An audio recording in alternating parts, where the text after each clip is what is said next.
Welcome to Let's Face the Facts, the rewatch podcast for the classic sitcom, The Facts of Life. Join us each week as we synopsize, analyze, criticize, and ultimately idolize the show. And now, here's your host of Let's Face the Facts, the wonderful David Almeida. Welcome back. It's another week, another show. Thank you for downloading and pressing play. Matthew and I are already on the Zoom with our insanely talented, super special guest, Ms. Heather Delmotte. You are good at lying. You are an excellent actor, David. Thank you for saying things about me. And you are good at lying too, Heather. I believed every word of what you just said about David being a good actor. And we are starting early this week, clearly. Heather, this is your second appearance on our show. We have not seen the likes of you since, by my count, April of 2019. What was the episode? Because this was BM. This was before Matthew. Yes, Heather was here very, very early in our run, comparatively speaking. She was here for season 2, episode 12, called The Secret. And that was in the before times. It was in April of 2019. And that was the one where Joe, who was a very new character at this point, was harboring the secret that her dad was in prison. Heather, what I'm interested in, coming at the show from season 9, when your first episode was, oh my God, season 2, for God's sake. Like 12 episodes into Joe. We only had Joe for, 3 months or 4 months? I can't do the math, but yeah. What are your thoughts and feelings about this show versus that show that you watched? Well, I definitely feel like Joe takes Blair's jabs with a grain of salt better. Mm-hmm. She's grown a thick skin in her Joe-like way. Yeah. Yeah. All the girls have developed. They have. Mrs. Garrett looks completely different. Oh. You wouldn't even recognize her. She must have had some work done. And light bulbs. Anything else? Any other thoughts about how our show has evolved over the last 7 seasons? Well, I thought the kitchen was the set of Family Ties. It does resemble it a lot, doesn't it? It is very Family Ties. Mm-hmm. Yep. And we haven't seen this kitchen. This kitchen's a fairly new thing, too. We haven't seen the kitchen very much. Yeah. Very, very futuristic. Very like final room in the Carousel of Progress. And you haven't seen Over Our Heads. You haven't gotten to see Over Our Heads because, dear listeners, what episode is this, David? Episode 6? This is 7? episode 7. We have yet to see Over Our Heads this season. I'm tracking the Over Our Heads appearances for season 9, and we haven't seen it yet, Heather. Wait, what do you mean over the heads? Over Our Heads. No, you go ahead. That's the store, the Spencer Gifts store that they ran. Oh, after. It's not in yet?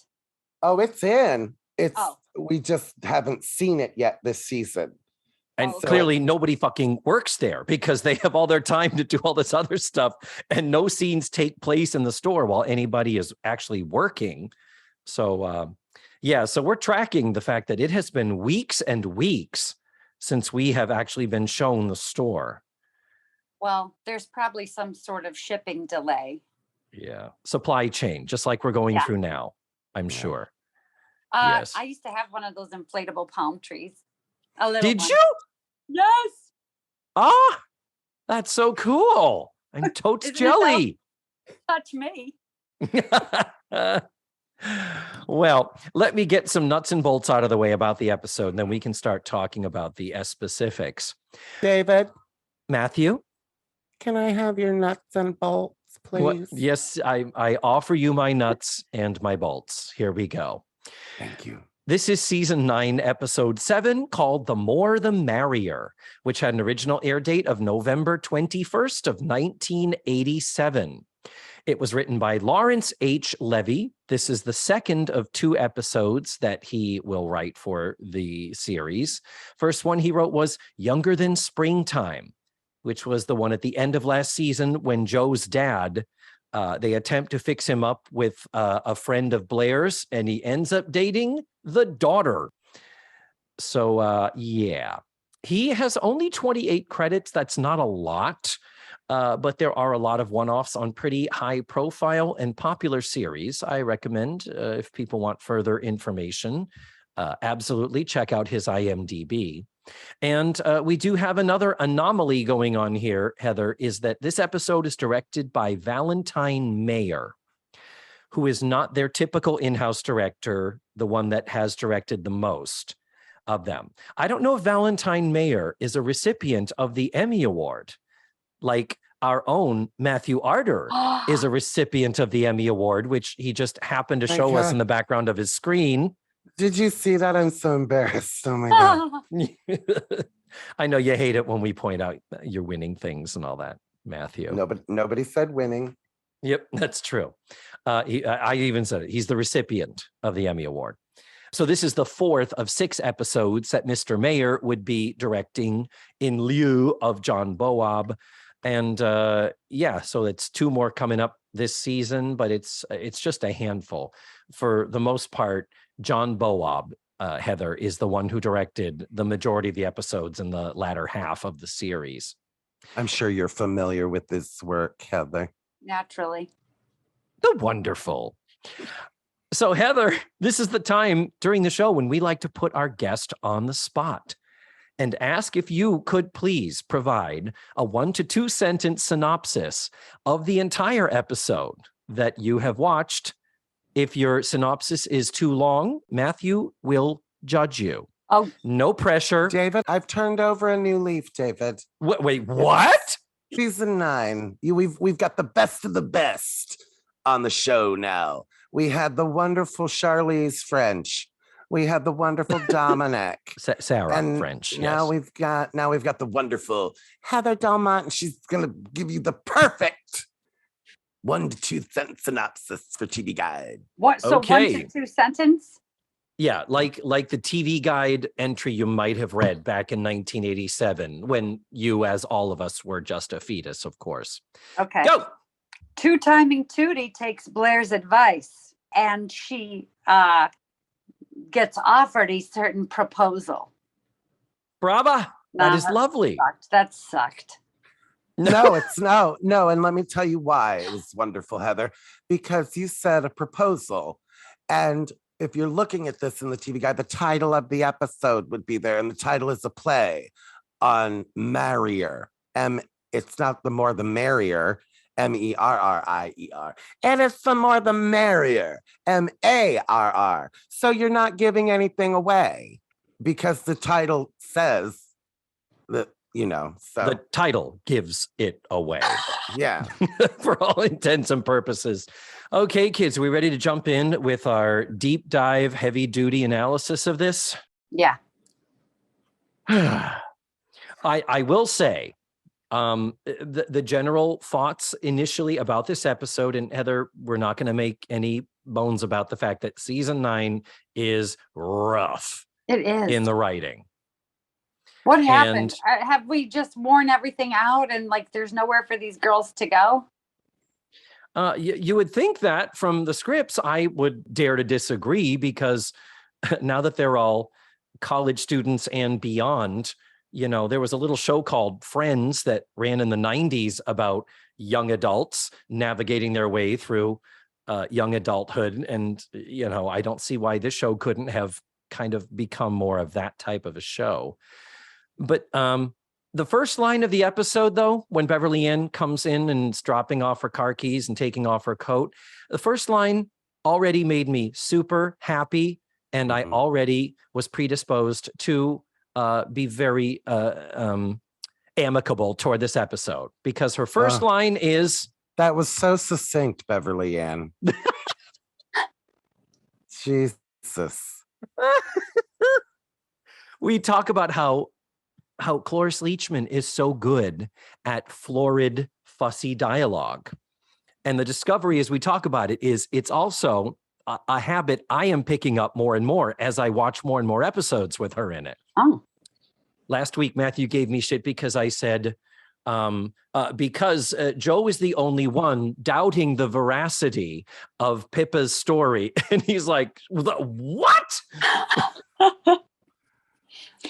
Is Pippa her daughter, or I don't remember Pippa. Pippa is an exchange student that they brought in.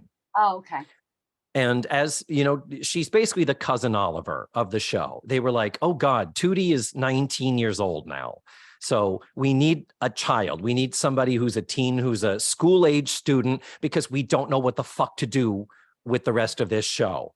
So they brought in this exchange student from Australia, because remember, everything in the 80s was all about Australian culture. I mean, I'm sure you don't. You're much too young. Yes.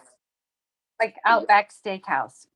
And Crocodile Dundee and Olivia Newton-John and all that stuff. So the first words are Pippa. Well, Pippa is on her way to Washington on that field trip that she's away on, which means she will not be appearing in this episode. And that made me very, very happy.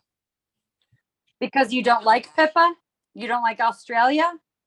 Yeah, that fucking country can suck it. God, I hate Australia. There's two things that David hates: racism and Australians.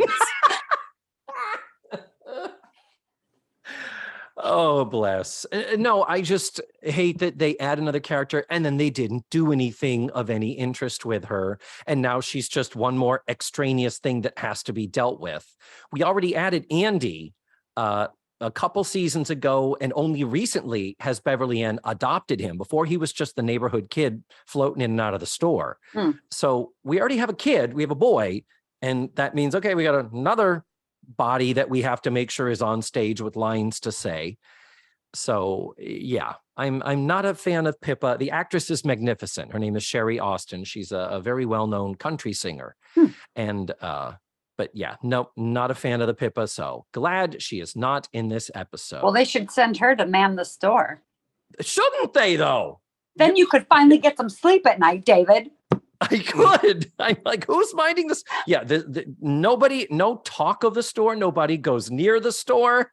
Who is Matthew is laughing at me. Lubricant and the inflatable palm trees, for God's sakes.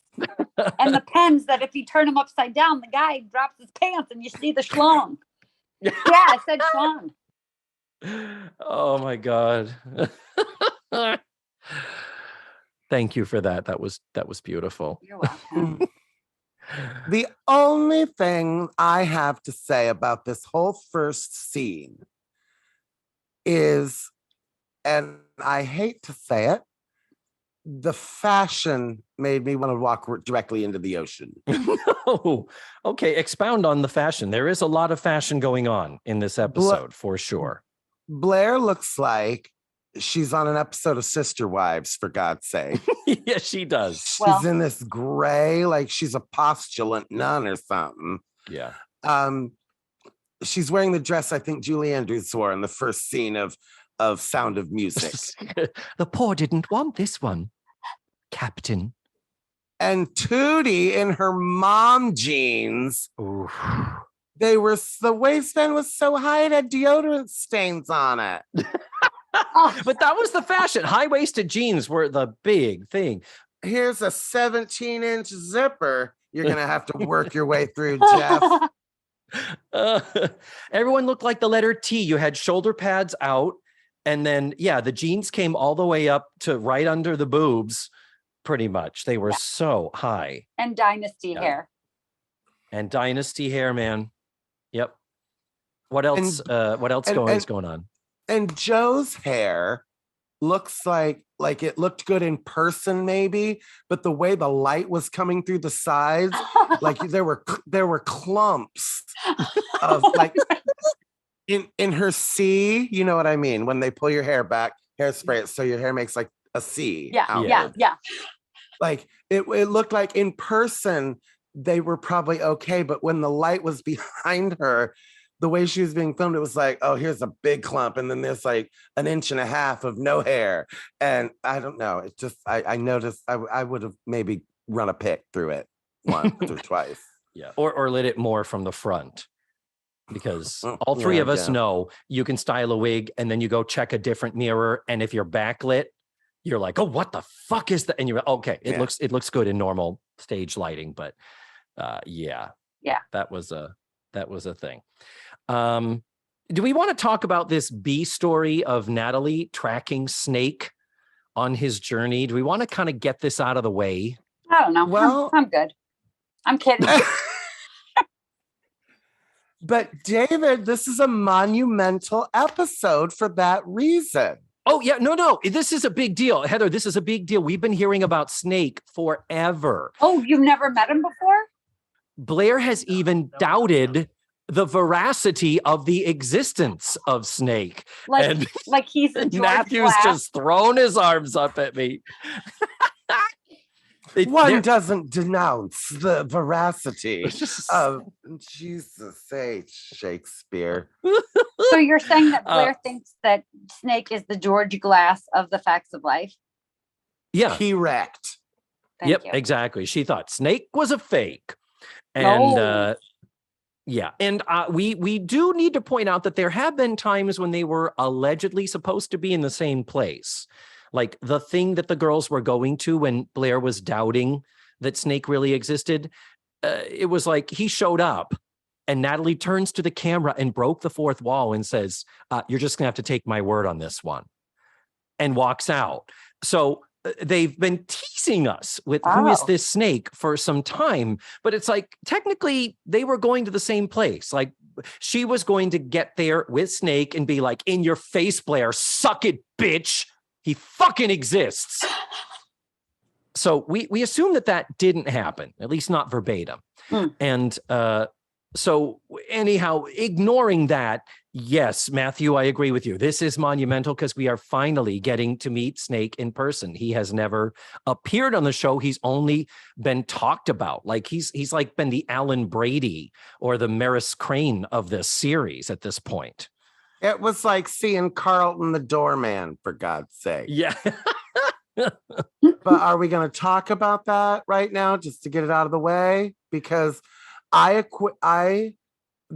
buildup that we have had for Snake, and he shows up as this dude, and I had a feeling in my tum-tum, David, I did, about that reminded me of when Geraldo opened Al Capone's vault. and you're like, fuck, that's it? Yeah. And then I sat in the corner and I put on a record and I sang Is That All There Is by the wonderful my Aunt Peggy Lee. Oh. Yeah. Well, let's talk about let's build up. Let's do our own build up to the revelation of Snake. He is on the road. He's driving a truck apparently, and Natalie has decided that because this winter carnival happening at Langley is apparently more important than the coronation of the fucking queen, that she needs to track him on a map that is the size of their piano. Do I lie, children? No, I saw it. This is a map that it is like 3 foot by 5 foot. She has a map with a little magnetic truck on it where she's going to track where he is leading up to his arrival, because he's coming and he's taking her to this very, very, very important winter carnival. So with that, I can't take my eyes off of this ridiculous map and why writers thought this would be anything relating to something common sense or realistic. Really? This was... Huh. Well, and I would like to know on that storyline as well, even in the 80s without cell phones, I'm not real sure it was a thing to call a truck stop and be like, hey, Snake there? Yeah, come on. And have them be like, he's a regular. Bitch, we work at a truck stop. Yeah. And she says, you do have, she says, how many snakes do you have? And she goes, oh, that many? It's like, yeah. Well, and how many regulars do you think we have, for Christ's sake? They're all truckers. They're all regulars. They all do the same route most of the time. So I don't even think that was a thing. And then leave a message. Fuck you. This is a truck stop serving food. I ain't his fucking answering machine. Click. Every one of those conversations should have ended with her going, hello? Hello? Yep. Yeah. Oh, she didn't have to tell me to shove it up my ass. You know what I mean? And, she did hang up on Joe. Joe did get hung up on when she tried to intervene, and it's like, good. Yes, but that just made me laugh. But yeah, she's like calling Al's truck stop on I-80 outside of Mishawaka. Yeah, no, I mean, how'd it she is even get the number? ridiculous. Right? Well, she clearly went down to the library and got the Phoenix telephone book. I mean, who the fuck She knows? pulled it up on the microfiche machine. Well, here's the other thing about this storyline. Snake is a regular. Yeah, regular, because he drives a truck a lot. We have never been told that Snake drives a truck. In fact, at one point when Natalie is upset that storms and weather conditions are going to delay him to the point that he can't come and take her to this thing, she says, oh, I told him he shouldn't have been a trucker. He should have never given up on his dream to lay hot tar. When we first heard about Snake, he was the guy who laid the hot tar on the road crew where Natalie was working when Natalie was just taking random jobs to try and figure out what she wanted to do post-high school, pre-college. So Snake already is a hot tar guy. Post-high school, pre-college, Heather. I know. How many jobs did she have? Don't trust the veracity of his statement. It wasn't after high school and before college. It was post-high school. I've got to have something that brings me joy, David. Yeah. Well, it's my inner Phyllis Lindstrom, man. Hearing you over talk is my new favorite thing to listen for. It's so nice to not have, annoying tics and things that people do that they think are funny that actually aren't. But sometimes, I don't want anybody. I'm just so glad I don't have any of those. Well, I think everyone who listens to this podcast, Matthew, agrees with you. See, thank you, Heather. This is one of the many reasons I love you. I gotcha. So, but anyways, Snake's career aside. Yeah. And the ridiculousness of Natalie tracking him, the ridiculousness of this story, the ridiculousness of let's take this awful, bizarre, nonsensical story and let's add a life-size map of the United States. It's practically life-size. You don't have one in your house? I know. Isn't that so funny? I don't have a 3-foot by 5-foot wall-sized map of the United States. That is magnetic. With a little magnet track. But then when we do come out, all the girls are like, oh my God, he's here. They all come out into the living room from the kitchen, and they are met with what we all have imagined Snake to be based upon what Natalie has described him to be. Why wasn't that dude Snake? Yes, he would have been great. And of course, it's the wonderful Donald Gibb playing the role of Wendell when he reveals that he is actually Snake's driving partner. And no, that's not me. I just ride with him. Donald Gibb, 98 credits in a 31-year career. Oh, God, I thought you were going to say 98 years old. Yeah. No. Last thing on his IMDb list of credits was in 2011, and that was some voice work.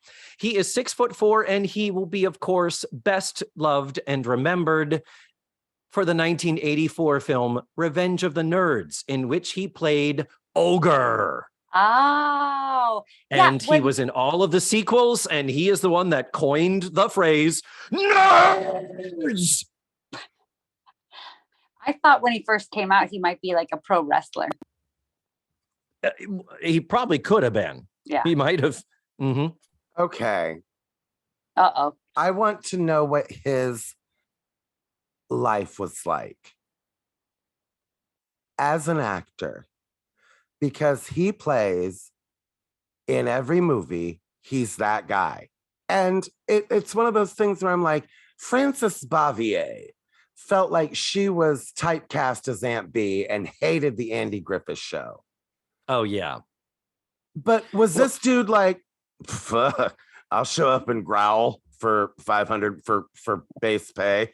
You know what I mean? Like, was he happy with his career, or was he like, I just want them to cast me as the romantic lead in something and let me show what I can do. You know, they haven't seen my Mercutio yet. So, yeah, he wants to play Othello, for Christ's sake, and they've got him always the big ape in the room. If you look at his IMDb, Matthew, I've written down a few of the names of the roles he's played. I would love to hear them, including Mad Dog, yes, Moto Face, Big Luther, Ripper, and of course, Skull Crusher. Mm-hmm. And it's like, I'm with you. It's like, did he enjoy this, or was he like, well, fuck, I got another month of rent's going to be due. And it's a good rate. It's, better than a regular day rate. He's also almost 80. No. 54. Wait. What? I'm 54. No. Suck a dick. No. He was born in 54, you old queen. Oh, okay. I thought you were like, he's 54 years old, so he's practically 80. Oh, he's like, what, 69? Closer to 80 than that. But anyway. Closer to 80 than he is to 54. But I like him a lot. And I just was wondering that as I watched his scene. So that's what we have when Wendell reveals that, no, I'm not Snake. I'm just his driving partner. Then Natalie comes in the door with Snake, and it is Robert Romanus. Fresh from Ridgemont High. I swear. Yeah. Apparently the times have slowed down a little bit, and he's doing sitcoms. That movie career never quite took off after. Robert Romanus is currently 66 years old, still working. He has 75 credits in a 42-year career. He's worked as recently as 2016. Jesus, he's almost 80. Yeah. But he was on 50 episodes of Days of Our Lives. He did 10 episodes of Fame, many one-off appearances on 21 Jump Street, CSI, Will and Grace, Cougar Town. I mean, he's stayed out there doing high-profile projects. But yeah, his most indelible role is Mike Damone in 1982's Fast Times at Ridgemont High. And Heather, I have gone on record saying this multiple times before. I do not find him in any way fuckable at all. I didn't think so in Fast Times. They try to brand him as like this Italian stallion, this cool guy where it's a get to get to sleep with him. And I'm just like, really? Yeah. What are your thoughts as a woman of heterosexual tendencies? Oh, who, me? Yeah. No, he doesn't really do it for me either. Yeah. And I mean, you've seen Fast Times. How did you feel about him when you saw him in that? I thought he was a big old dick. Yeah, thank you. Because he is. Yeah. He's an asshole in the movie. Yeah. He has like this smooth talking way, but it doesn't quite go with his appearance. I feel like it's a little disjointed for me. Okay. Thank you for asking my opinion. He was poorly written was the problem. They needed to write him like a Ralph Macchio or a Michael J. Fox, where you do want him a baby, if you will, in Dirty Dancing. Where are they not classically attractive? Well, don't make him a dick that's like the Italian stallion. Make him the dork who doesn't know how attractive he is. And he's just a cool guy, like Michael J. Fox was in every movie he played, which made you want to fuck him. True. You know what I mean? Did that make sense? Yeah. Yeah. I would have liked to have seen Ralph It's- Macchio do that, play Snake. That would be lovely. But you know what is the most troubling to me is the fact that they have a driving partner. Yeah. What's all that about? I don't yeah. know. Yeah. makes me wonder. I've been riding him all across the country. Have you now? Yeah, exactly. How are you paying him? Ass, grass, or gas? Wow. But I just, But, it's a classic example of why they should have left Snake as one of those characters, because I'm thinking about it, I would have been completely disappointed probably with Vera on Cheers. I would have been Yes. completely disappointed with the mom on Big Bang Theory. Mhm. What's his With guts? Maris on Yeah. Frasier. So, and Carlton the doorman, which we did see a couple times in the show, but hidden, like Yeah. at the Halloween party when he's there the whole party, but he's wearing a gorilla mask the whole time. And you're But like, you hear that voice. and- Yeah. so you still don't see what he looks like. But I wish they would have left Snake to our imagination, because the way they built him up was not what they cast at all, Mhm. or what they wrote in this episode at all. He's Yeah. fine. He's fine. Yeah, exactly. Perfectly fine. And, is playing well with Mindy Cohn. I think they pair up nicely. But you've said And- before you wanted a Scott Valentine. Yeah. Remember Nick on Family Ties? Oh yeah. If you don't remember him from that, I'm sure you would remember him from his hit sitcom, The Art of Being Nick. Would she?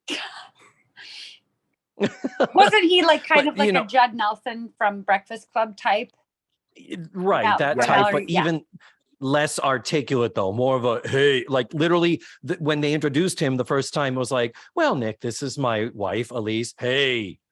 And my sister, Tina Yothers, and the hey. It's like he was just, presented as this inarticulate oaf. And I would have loved it. I would have loved it if Natalie had found herself a hot, dumb guy. Yeah. Damn, that would have been great. But anyway, his character is also very important, Heather, because in the future, I don't know if you may have ever heard about this, there was a very controversial episode later this season called The First Time, where one of the girls loses her virginity. And it is Natalie who loses it to Snake. Oh. Wow. It does not go the way Fast Times at Ridgemont High Thank does, God. thankfully. Thank God. Yeah. So, yeah. Anyhow, this has been the Robert Romanus podcast, guys. I've had a great time talking to you. And no. Facts of life. We got to talk about that other thing that we're talking about. Okay. Okay. I will kick this off by saying I love a farce. Oh, I thought you were going to say I love a fart. Me too.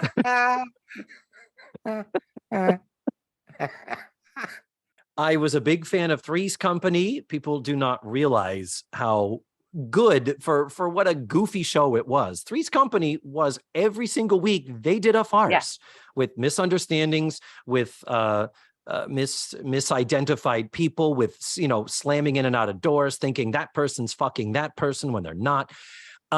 So I watched this episode the first time through, and I don't hate this episode. I need to start by saying that. I was not hating on this. And then I watched it the second time and I was like, oh, they go to some painful mechanisms to set this farcical moment in motion.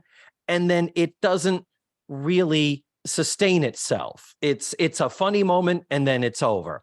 And what I'm talking about is setting up that Casey, Paul Provenza, who works with Joe at the center, is supposed to be meeting Blair at some formal thing, and he ends up showing up at the house. Right at the same time, Tootie has a date with a dude, and he's there to pick her up, and then Jeff, Tootie's boyfriend, shows up.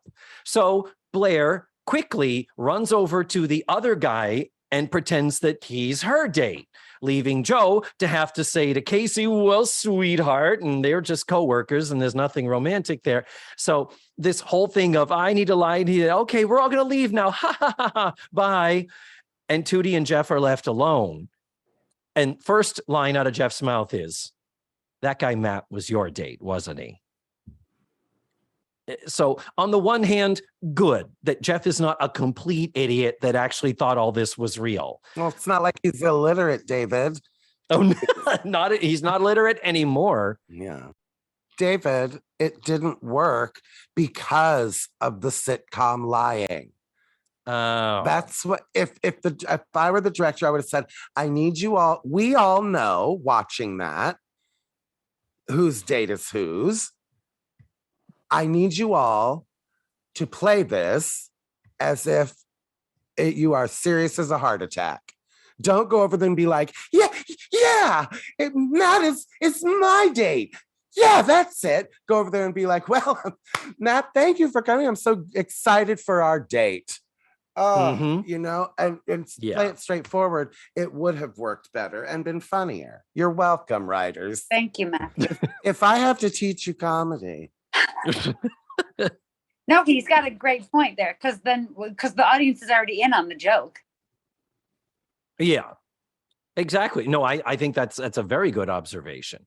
And it was funny the moment when Blair sidling up to Matt and say, yeah, you know, like, yeah, and this sort of, I'm providing you information, very wide-eyed. And of course, Matt, you know Tootie and her boyfriend, Jeff. And he says, yeah, oh yeah, Tootie, I've heard so much about you from Blair, yeah. That he doesn't know Blair's name. Just pretty fucking funny. But yeah, we got to talk about him. We got to talk about this actor that plays Matt. I promise it will be brief this time. We're not going to go all Robert Romanus on him. But Matt is played by Clarence Gilliard Jr. He would go on to be quite famous. Did you recognize him from anything, Heather? No. Mm-hmm. Matthew and I previously saw him on an early episode of Different Strokes from 1981. Okay. If that isn't famous, I don't know what Boom. is.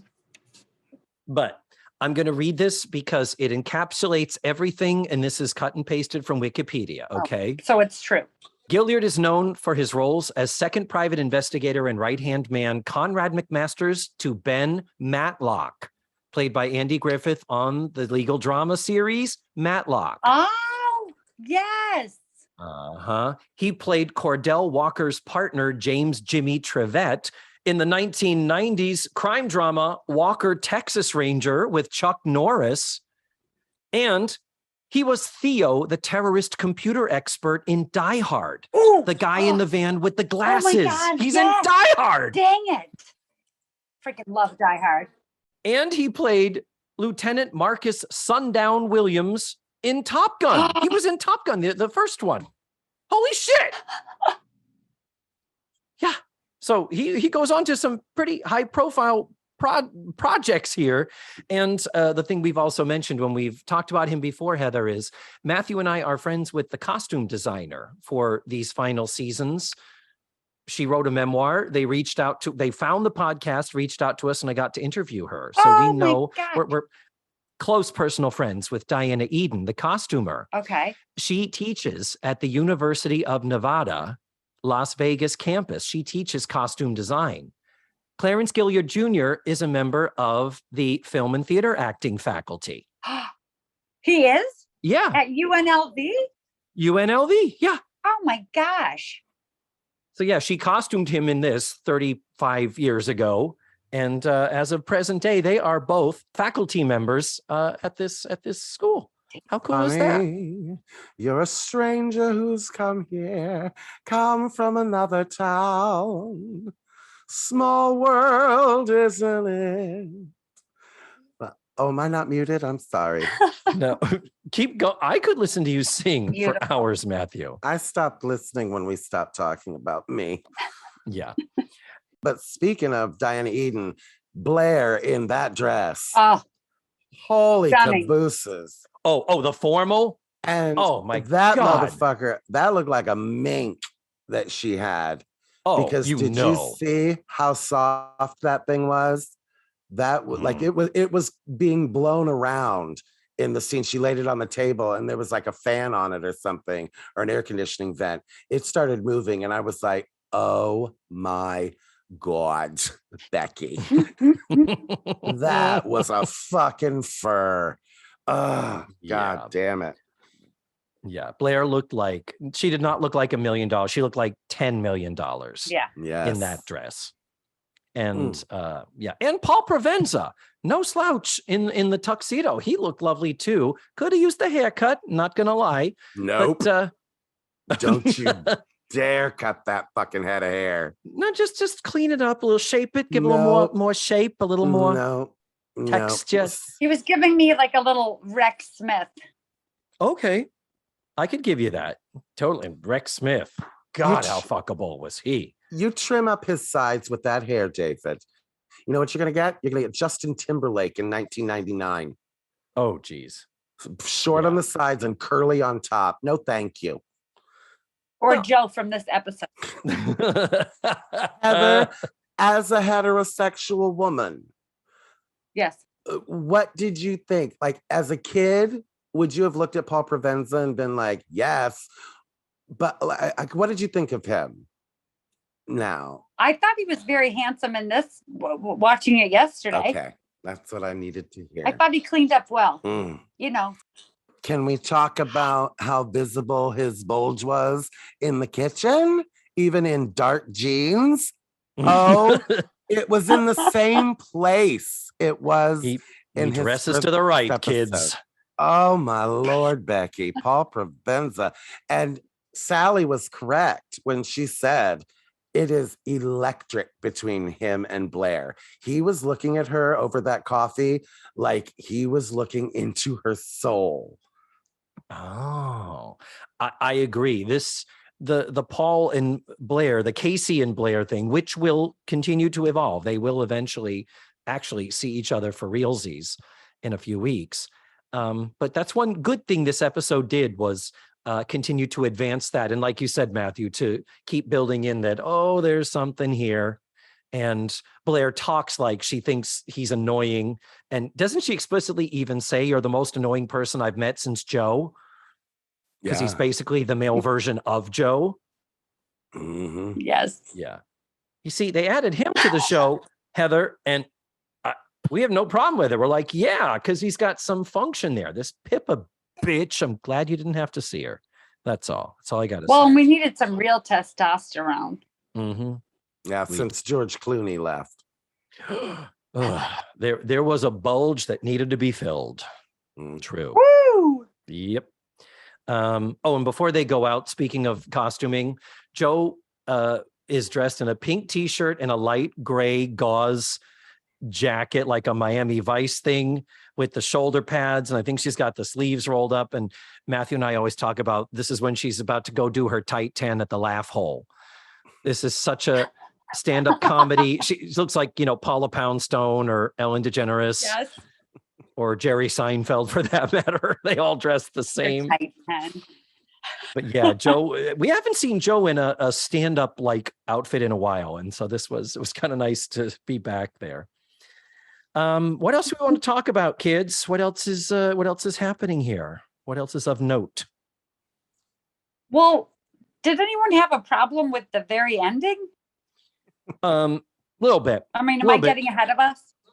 We have these weird, outdated ideas about men and women and what dating is and what just enjoying an evening with someone of the opposite sex is. And it's so bizarre that Jeff and Tootie are, long distance relationship. And Tootie is upset that Jeff has been canceling a lot of things. And Tootie has this super nice guy, Matt. And when she says she can't go out with him, like go out with him because she's seeing somebody, Matt is such a nice guy. He just says, oh, well, tell him he's a lucky guy. It's like, oh, we love Matt. He's so nice and non-toxic and not. You would not see that on The Bachelorette these days. You do not, no. But the thing is, like, when Tootie does say, okay, Jeff has has ditched me again. I want to go to this super important winter carnival. So she goes with Matt. I don't think that it was, okay, Matt, I'm going to go to the winter carnival with you, and this will initiate a long-term monogamous dating process that will eventually lead to sexual activity and marriage. And, that I'm pretty sure that didn't happen. And then Jeff comes in and realizing that she was supposed to go out. He's like, how could you do this to me? And it's like, wait, what? I talked about this when I was on another podcast talking about Pretty in Pink. The whole, should Molly Ringwald go to the prom? Should she not? It's like, you could have just gone with John Cryer as friends. You could have planned that from minute one, and none of the angst of the film would have had to happen. But anyway, I'm very curious to hear your spin on that element of it, Heather, as a female of the 21st century. Wait, what's the official question? I have no fucking clue. How do you feel about that question that is asked you? Oh my God. Do you think it's okay? I guess I do need to form it into a question. Were you disturbed by how black and white things were when it came to social dating people? That, Tootie and Jeff they definitely are serious. But Blair asking her, well, have you ever officially told him that you're officially not going to see anybody else? And that whole thing, I don't know. Just do you have any thoughts on that situation? The idea of, was Tootie wrong to go out with Matt? There's the question. Oh my God, we landed the plane. I got it. Holy I found it. Yes. Oh my God, Pilot Beverly Ann over here landed that plane. Jesus H. Christ, you're not getting paid by the word, Chuck Dickens. Oh my God. I'm Howard Cosell word salad today. Jesus Christ. So Was she wrong to go out with him? Yes. Well, are you saying yes, or are you saying yes? No, That's I'm the saying question. yes, that is the question. Oh. Well, I don't know the entire Jeff and Tootie history. Okay.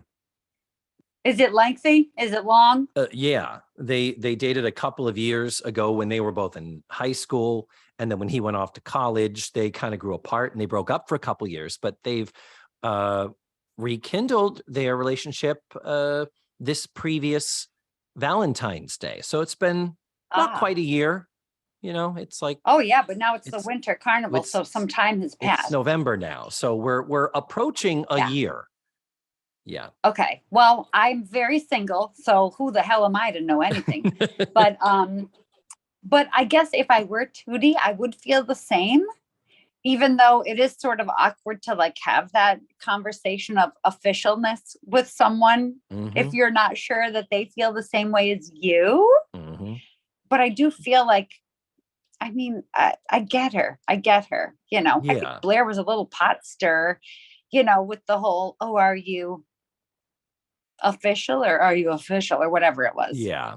And then the whole little clever little line about, men don't know what we don't tell them when we don't want them to know something or something like that, right? Yes. That is a true Blair Warnerism right there. Yes. Yeah. And I mean, it's true in real life, isn't it, Matthew? I haven't had a conversation like that with the man. Oh my goodness. And so, oh my dear Clinton administration. Yeah, I was going to say. But I also went the extra mile and found out that Penn State is a 5-hour drive from New York. So, I mean,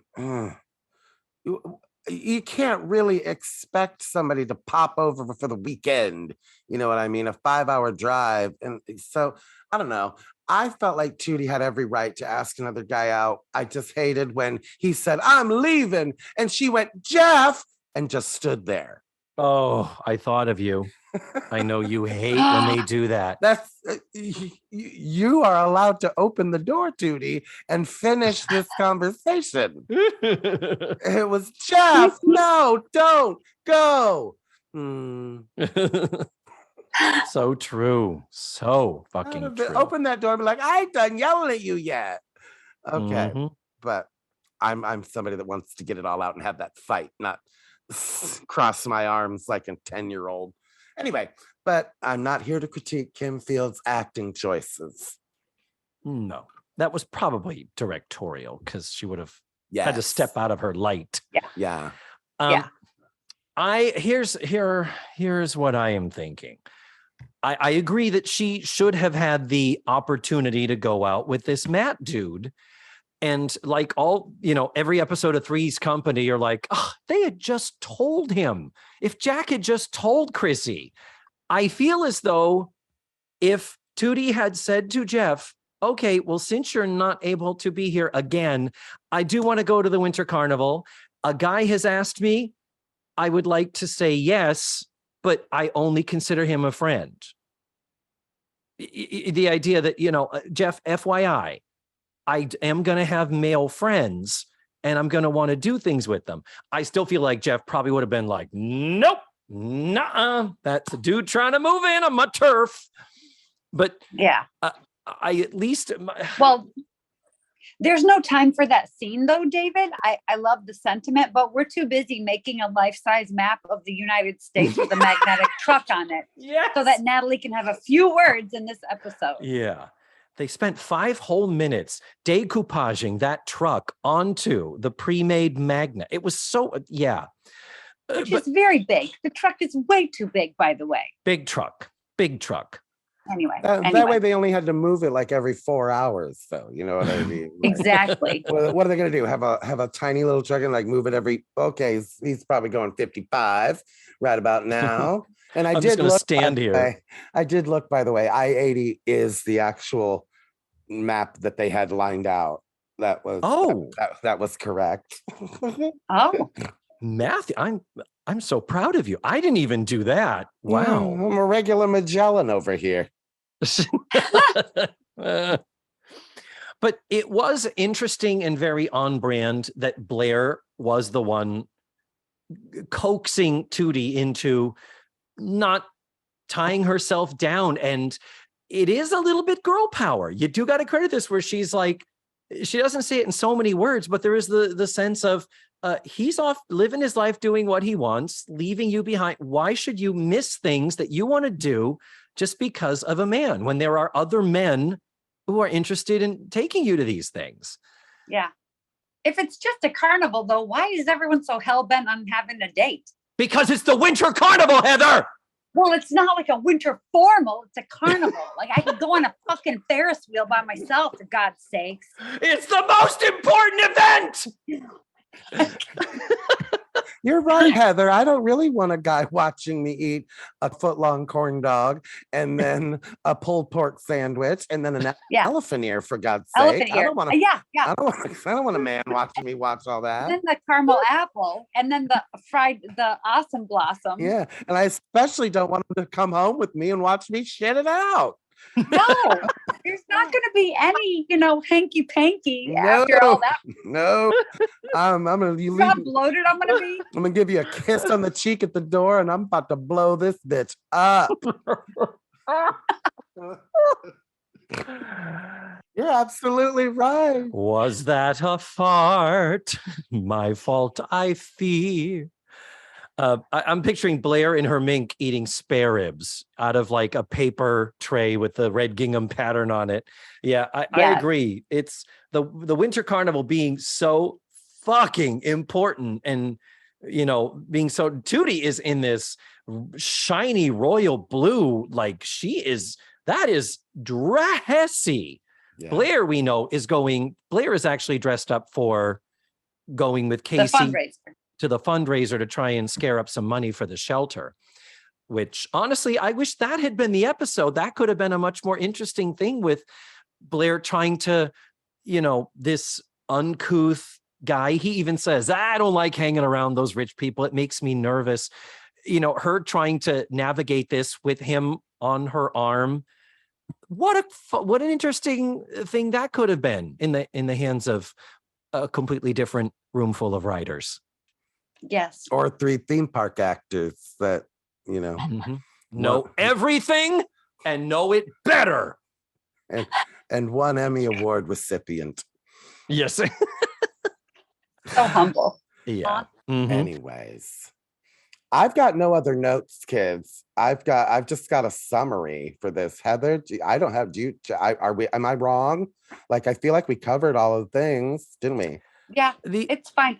I think the only thing I was bothered by was how quickly the guy was fine. Like, at first he was so mad and stormed out when he found out about Tootie and the other guy. Jeff. And then at the end, he's like, he saw the guy in his pajamas at Tootie's house when he wasn't there, and he's suddenly fine with it, and he's going to propose. Like, what the hell? Yeah. I agree. The only last thing that I have in my notes is just talking about this sweaty setup of there being some type of a pajama party at a frat house. And it's a way to get Beverly Ann out of the house. And she's there because Oliver, who has been her boyfriend, whom we've heard about but haven't seen since last season and will not see again. So we get them out of the house in their pajamas. And then Matt shows up just to say to Tootie, I don't even remember what the fuck what his reason was, but he's there. But she's like, "Oh, you're stopping by here before you go to that party. Well, let's have a drink before you go." And cocoa. They always have cocoa at this house. Do they? They always, yes. Every time they say, "Let's come in, I'll stop in. I'll fix you a cup of cocoa." They always have not coffee. No one says have a cup of coffee or even a cup of tea or a soda. You want a soda? Yeah, or Tang or whatever. It's like, just let me see what we've got. Purple stuff. Ooh, Sunny D. So when Jeff then shows up right after we see Matt go into the kitchen, it's like, oh Lord, we have another little farcical potential here. But their argument ends up culminating with wait a minute.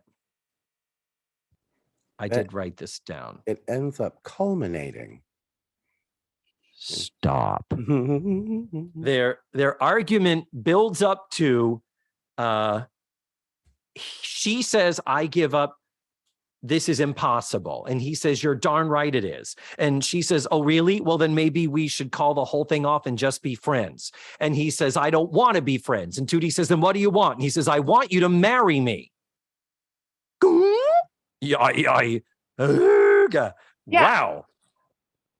So, and Tootie is understandably taken aback, like, what, like, you really mean that? I liked this moment. This moment was played, as far as the shock of it, it did kind of come out of left field and all that. But yeah, Tootie says, she says, "You want to marry me?" And he lovely says, "You do have to know this is going to mean you can't see other guys."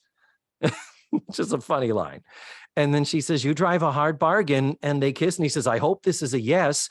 And they're just kissing. And it's like this, oh my God, Tootie was the baby of the show. Heather, she was 9. The first time we saw her play this role, she was 9 years old. Dang. And she's engaged now. And at that moment, in comes Clarence, Matt, Clarence Gilliard, with the cocos in his pajamas. And he does a perfect physical. As soon as he sees it, he half ducks down and tries to tippy toe out and turn and get out of the room unseen. Big laugh. I actually really, really did appreciate that. And he played it perfectly.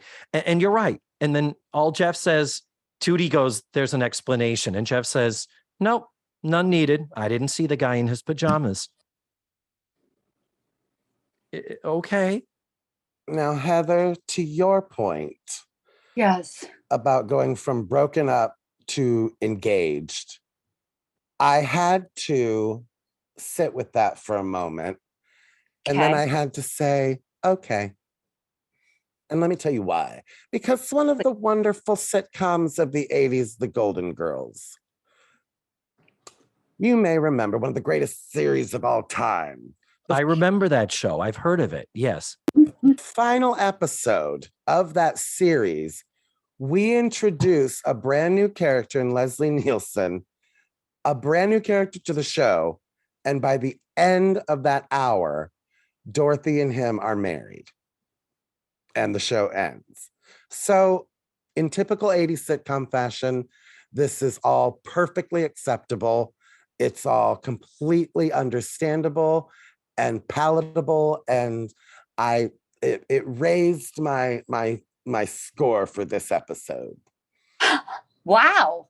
Okay. Because it's just an 80s sitcom, and yep, that happens. Yeah. No, I didn't have a problem with that either. And this is not a character who was just introduced to us. We met Jeff so many years ago, back in, I think it was season 5. He's the only consistent boyfriend we've had for this long. I mean, for any of the girls. Yeah. So yeah, for that reason too, I was like, well, yeah, why the heck not? Let's go there. The girls are aging and getting older. And the idea that Tootie, the baby, is the first one to get engaged. She won't be the first to get married. But it's, yeah. Is Natalie, because she had the sex? It is Joe who gets married to a man, to a man. I need to make sure to qualify that. But when after Natalie sleeps with Snake, I'm just going to spoiler alert here. Then Snake doesn't call her. And she's like, oh, fuck. Like, I should not have given him my purity because now he's not going to call. Now he doesn't respect me. He, whatever, just used me and all that.